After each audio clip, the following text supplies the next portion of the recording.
The recent photo finish Equestria Girls Friendship Games short came out recently, and a few points were raised about this particular short. And I have a few thoughts on some of these different subjects. One of the thoughts was, is photo finish being fair about her photography, since she runs up to people, orders them around, throws all kinds of props and sets and things at them, puts them into some kind of unnatural situation, and she takes the photos and calls it art. It's not really, is this real versus is this fake? It's merely a different interpretation of how the art is being performed. And I look at this and sometimes I wish I had the props and makeup and hair and the backdrops and things like that to help my photos, because sometimes you'll be waiting for a subject to do something and it'll take hours and hours and hours for the subject to do the thing that you want them to do.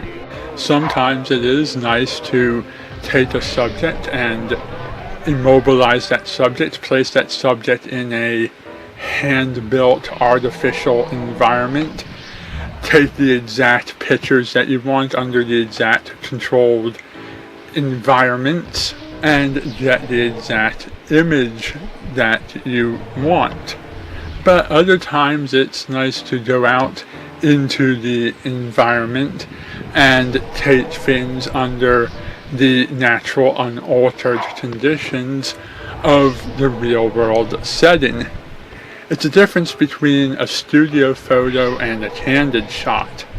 In a studio photo, you have the freedom to adjust the scenery and background and lighting and tell the model where to stand and how to pose. Or perhaps you're working with a subject that doesn't move and you can position it however you want. One way or another, you, the photographer, the artist, are getting the exact image that you want from the thing that you're working with. In a candid situation, you go out into the real world, you don't plan anything out in advance, and whatever real life throws your way, you capture as it's happening. You try to guess what your subject will do before it does it, and you get your camera ready and try to predict what might happen, and then capture the moment. With tools like a large lens and knowledge of how the camera's settings work, what to do in different lighting situations, how to adjust all of your settings and so forth manually, and a nice rapid fire shutter, or perhaps a shutter that stays open for a prolonged amount of time, you can get exactly what the photo is that you're after, and it'll look amazing. It'll look even better if you know things like framing and the rule of thirds.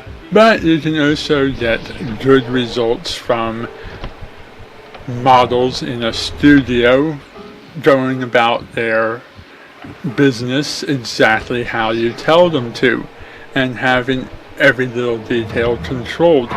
It's also not real fakery to go around photoshopping things.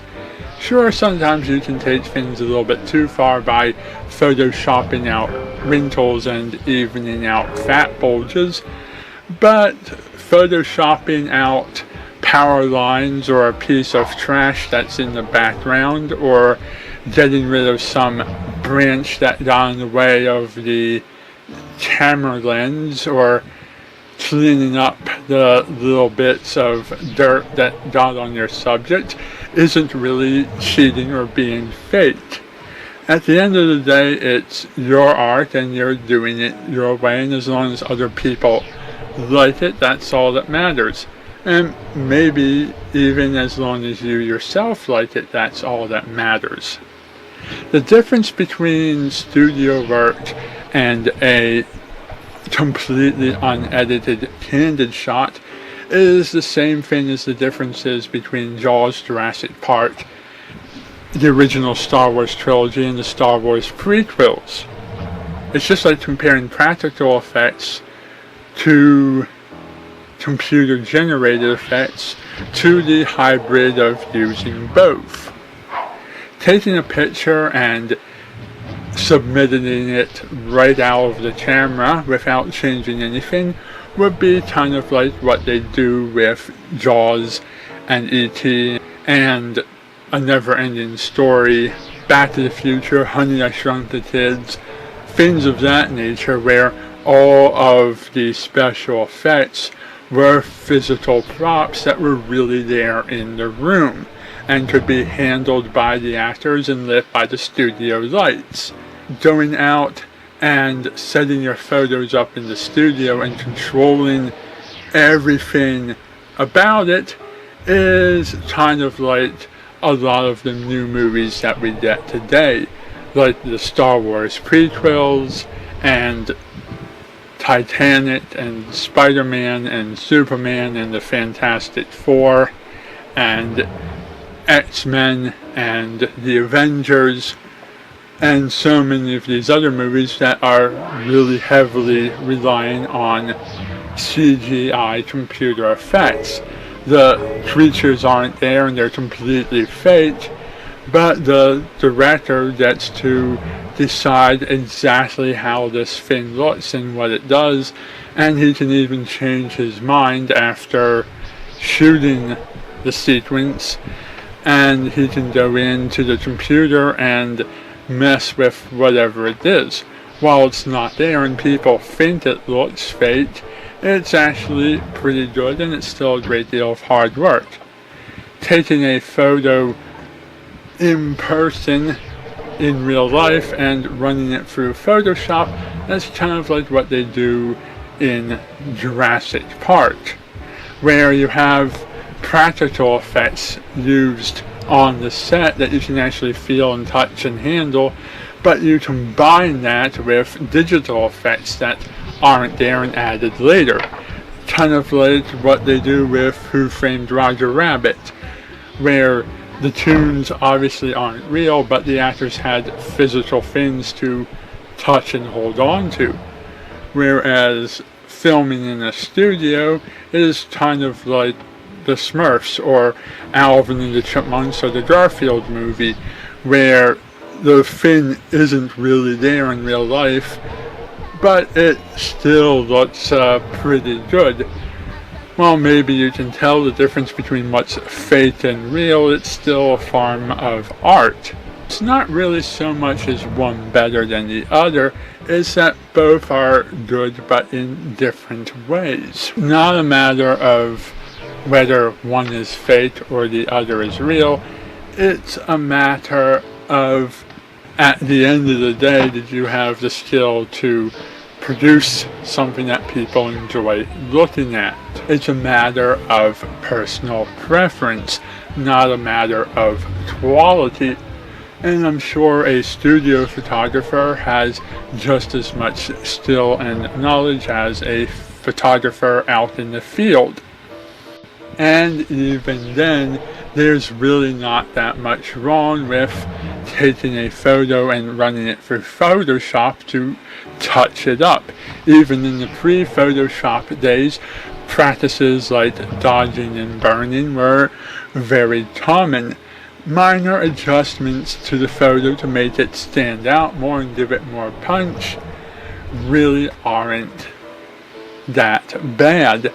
And the use of things like backdrops can indeed have a major adding of dramatic flair to the photo that you're taking, especially if the photo would otherwise be too cluttered. Like I said, it's a matter of taste, not a matter of morality. Part 2 to my photo finish conversation is the topic of what do you think about minor characters stepping into the spotlight and gaining special attention. I think it's a good thing. After 4, almost 5, going on 6 seasons and 3 movies, of My Little Pony and the main six always being in the spotlight, it's nice to finally, even if it has to be fan pandering or fan service or something, to finally give the background characters attention and to start building them up. And I'd like to see the trend continue. Maybe not for every episode, but maybe an occasional episode now and then. Like maybe 1 in every 5 episodes should be background centered, while the other 4 can be main 6 or supporting cast centered. Let's say you have 5 episodes. You do 1 for all of the main 6. Then 2 for a fraction of the main 6, like maybe 2 members or 1 member or 3 members of the main 6. Then you do 1 background pony episode and 1 CMC episode. And then you repeat that pattern for 10 episodes, 15, 20, 25, and so on episodes. In a season's worth of My Little Pony, you would have 5 background character episodes, 5 CMC episodes, and the rest would be main 6 episodes. That's what I think should be done with these characters. I definitely enjoy seeing the background cast get attention, get built upon, get official canonized voices, official canonized names, and get something to do.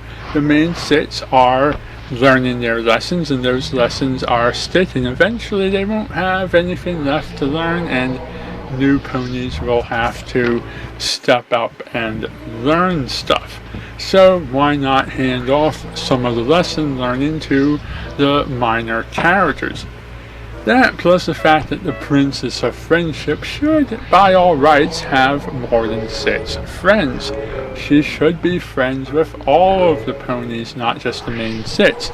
And those ponies that she becomes friends with, she should get to do things with for more than the 1 episode. It would be a crime if, after amending fences, we never saw Minuet in a speaking role again. I think that she should, if Twilight is going to be her friend, be in more episodes alongside Twilight doing friend stuff together. That's just my opinion on it. If you think differently, or if you agree with me, leave something in the comments section below. Thank you for watching, and good night.